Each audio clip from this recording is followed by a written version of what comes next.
and welcome to DeepDive Talent Insights Analytics channel.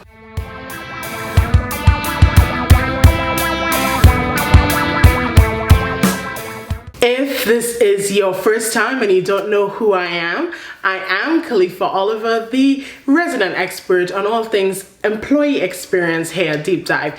If you've been here before, welcome back and thank you for the support. What are we going to talk about today? Insights. Let's go.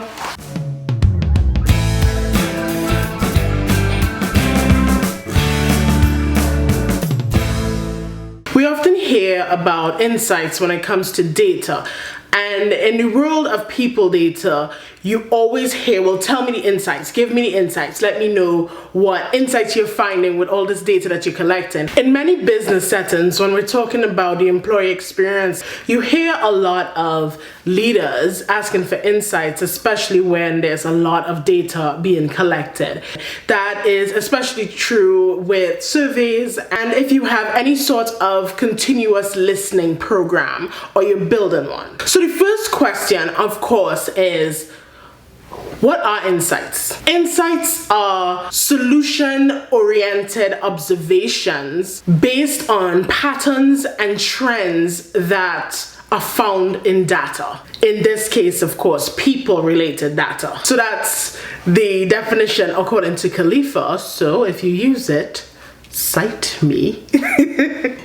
Generally, when you hear somebody ask you for insights after you've collected data, the mind could easily go towards just simply report it. When you're asked for insights, what you're being asked for are observations that help with decisions. Insights should not merely be descriptive of data and data findings, but they must contextualize the results that you find, and it has to be targeted and geared to the key stakeholder audience. Now, when I say it has to be targeted towards the key stakeholder audience, I want to be very clear that this doesn't mean that you have to manipulate or change the data in any way in order to meet any expectation from any key stakeholder. All it means is that you take the data and you use additional data and additional information related to the data to paint a better picture of what you would like the stakeholder to know and potentially do about the finding. Remember that data should always drive your insight, not the other way around. Regardless of what a stakeholder might have in their head, regardless of a stakeholder expectation, facts matter. Many people who work with data are a lot more of a technical audience and have technical skill sets. And so it is easy to get lost in technical writing when you want to report data. Insights is not about technical writing. It's about simplifying the data down to its barest and core meanings and making sure what you give is not just meaningful, but it also conveys things like the importance, the priority, the expected action, potential solution of whatever you are reporting. Effective insights are clear and concise. They have context. They use the language of the key stakeholder audience, are conversational, and include data to emphasize the point being made. Because when we think about data and we think about producing insights from data, it seems a little strange to say, well, my insight should include data. So the question may be, can I create an insight without data? Technically you can, but you shouldn't, right? The data is the foundation of what you're doing. The insight is reporting that data.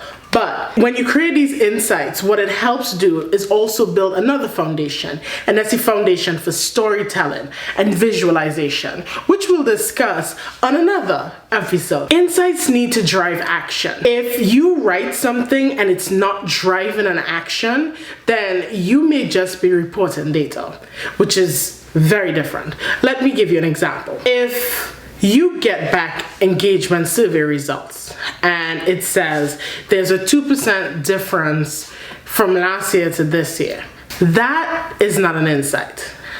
That is reporting a score difference. It doesn't drive action. It is not solution oriented. It's not contextualized. It's barely conversational, right? What you want to do is think about things like this. What are comparison data that I can use in order to see what that 2% means? Is that 2% drop really a statistical change that is worth making a big deal about? Can we compare this with another year? What is the expectation for change? What are some reasons for the potential change? Do I have any text data that can support what this change may be indicating? Is that gap something that requires a huge decision? Is this just a piece of data that you're reporting? If it's just a piece of data that you're reporting, then it can just go into the body of the report and your appendix. You don't necessarily have to spend a lot of time talking about it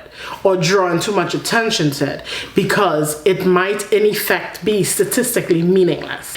Insights allow you not just to contextualize, but to speculate a bit, if you will, on additional research that needs to take place, potential actions that there's an indication needs to happen to help. It assumes, of course, that there's correlation as opposed to causation, and that's usually the basic assumption. It looks at the variable that you're reporting's relatedness to other factors, including demographic factors and objective metrics and other continuous listening programs. Like if we talk about engagement, let's talk about the exit survey. It even looks at recency. Are there any big events that just happened? The key here in making this video is when you're asked to produce an insight, that you have to take a lot of care to target it specifically and write it in a way that it's helpful. It's not supposed to be a data point. And I've seen that time and time again, where a leader may ask for an insight and somebody says, oh, we had this 2% decrease in engagement, and the leader's like, okay, so what? Let me make it clear in this video. And insight answers that question. Okay, so what? What do I do? Insights are what can drive the action that happens after the data is reported. A lot of organizations find that an action happens once the data has been collected or the data point has been measured. And in many cases, it's because the report is technical or the report is descriptive, and it's just this big report of numbers, and it doesn't help. When you write insights, or you are responsible for writing insights into a report for your leadership, for your executive, always assume that they don't know what you're talking about. Even if they do, always try to learn the language in which they speak. Always understand the business language. Try to understand the problems that they are having and facing, and contextualize the data there. If you do that, then you're more likely to get action on the other end. You have to always think that I want this to be informative. I want this to be solution-based. I want this to lead to more questions so that we could research and we could follow up and we could evaluate. I want this to be something that can make sense in everyday language and it's not technical. And when you do that, and it takes practice, I'll be honest with you, it takes practice. When you get to the point that you can pull insights from data and you can see the patterns and understand trends, then it really, really makes a bigger impact when you report it. And it builds a lot more trust and a better rapport between you and your partners within the organization who need to act. I want to leave you with this, that insights are a key and critical tool in the employee experience, in that it is what allows the organization to make the decisions to move forward. Data in and of itself can be informative, but until you tell the story of that data, until you make the data palatable and understandable, until you give it context, until you help formulate solutions, data is just data. And we don't like that. Organizations don't like that. So that is it for today. I just thought I'd make a quick video about insights, and I hope it's helpful. And if you have any thoughts or ideas, please leave it in the comments. I'd be happy to review and discuss. And of course, if you like what you see or you hear, don't forget to like and subscribe. And as always, I'll leave you with this. There is always room for a brilliant experience. Bye.